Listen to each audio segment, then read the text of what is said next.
What's up guys, Music M here, hope you are good. I am too. I made this video to talk about my experience with Kenya Airways, and it breaks my heart being this is an African airways, right? But the experience I had with them was not so great. So I booked a flight to the Seychelles about 3 months ago, from Johannesburg to the Seychelles via Kenya Airways, because they had the most affordable or cheapest flight. It was about 7,000 Rand for a return ticket to the Seychelles. Now this flight was supposed to leave on a Thursday from Johannesburg to Nairobi, connect in Nairobi to the Seychelles, and I was going to arrive at the Seychelles on a Thursday, coming back on a Monday the following week. So after booking this ticket, like I said, 3 months before the trip, 2 weeks before the trip, I get an email and a WhatsApp from Kenya Airways letting me know that the connecting flight from Nairobi to the Seychelles was delayed or changed due to or cancelled due to new schedules or scheduling delay or some technical issue that they had, meaning there was only a flight on a Thursday from here to Nairobi, but there wasn't a connecting flight to the Seychelles. The connecting flight would only be the following day on a Friday, meaning that if I flew out on a Thursday from Joburg, I would have to spend a night, actually a day and a night, because my flight was arriving in Kenya early in the morning at around 6 a.m. So I'd be in Kenya from 6 a.m. and would only have a flight leaving Kenya to the Seychelles the following day, midday, around 12. Now, they gave me a few options that were really lousy, in my opinion. None of them made sense. So I decided, you know what, maybe this is a chance for me to actually spend a day in Nairobi, because I've never been in Kenya, and explore Kenya, right? So I was like, okay, that's fine. I'll just book an accommodation in Kenya, Nairobi, close to the airport, and I'll book an activity, something to do, and I'll post that video later on. So look out for that video, my day in Kenya. So that's fine. I agreed and I confirmed that I'm cool with that, with the new schedule change. After cancelling that flight, so basically they messed up the flight to the Seychelles, right? I flew from Johannesburg. So my flight from Johannesburg was supposed to be just after midnight on Thursday, the South African time.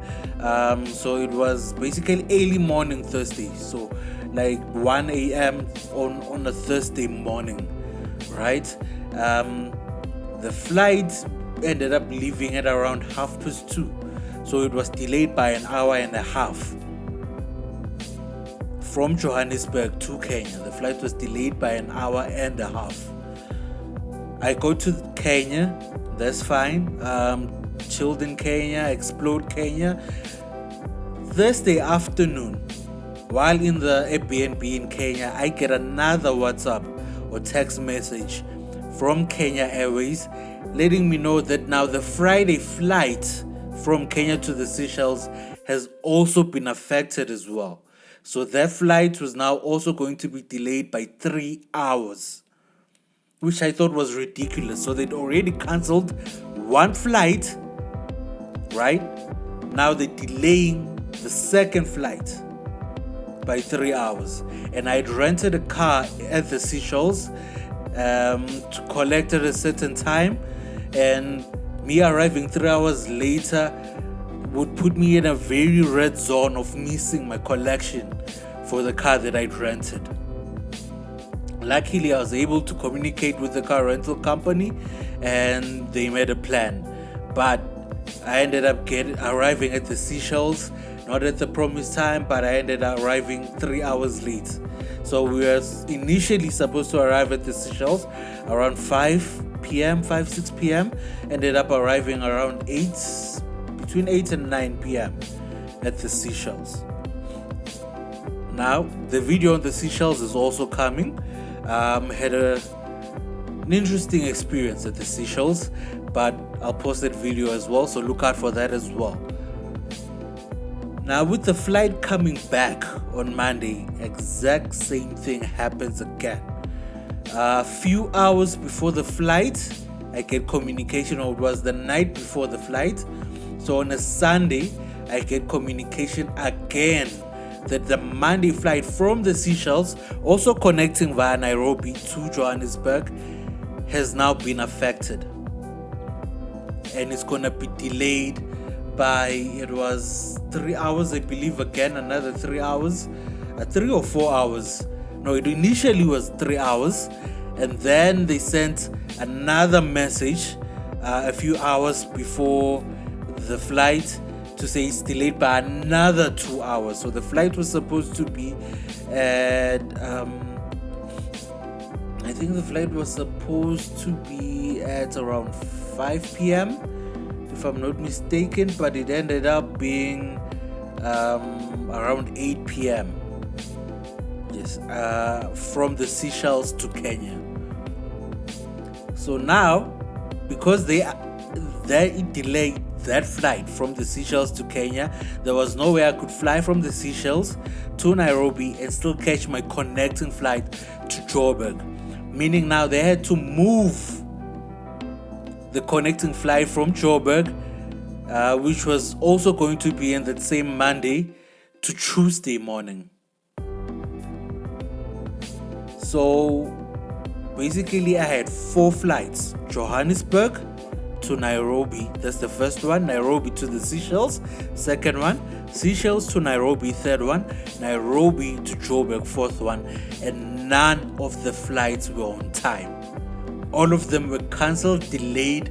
They cost me an extra a whole extra 2 days because of flight cancellation and delays, right? So interestingly, when I left the Seychelles to Nairobi, they told me, okay, they'll make a plan for us for an accommodation overnight, right? So when we get there, I must go to the information desk, where they will assist me with accommodation and transport to the hotel that they booked.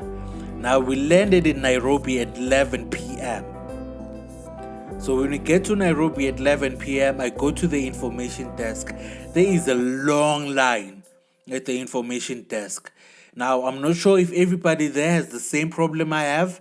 Their flights have been cancelled, they need accommodation, or what's happening, but I've learned that 90% of the people that were there, and it was packed.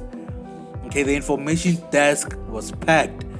There was a queue and a bunch of people there.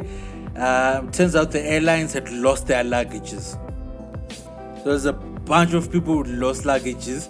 The Kenya Airways had lost their luggages, and then a few of us that were there for accommodation. So from 11, it took them 2 hours to get our accommodation and get me to the hotel. So it was about, I think, 7 or 8 people in this bus. They booked this accommodation for us.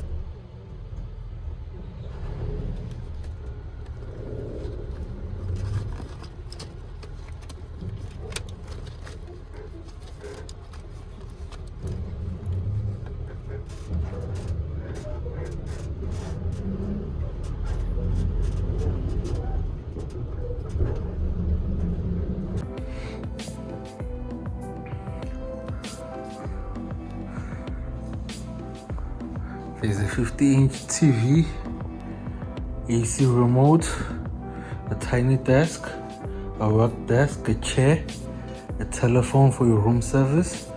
No smoking. They do have washing machine, or rather laundry services, my bad. I'm very tired. A big mirror and a huge window over there. It's a nice, this looks like a king size bed. Is it a queen? The one before the biggest one. Yeah. Then you have some art over there. So you have some nice reading lamps, I guess. Right there, your remote for the TV. there is smoke detectors, as you can see, and sprinklers. That's a sprinkler. The light is just really bad. And then you have a hand sanitizer. You have my 2 suitcases. You have 2 bottles of water, a kettle, and some tea. And you have this sliding wardrobe with a safe in it, 3 hangers. In this place where you can sit and change, I guess. And a mosquito. Fuck.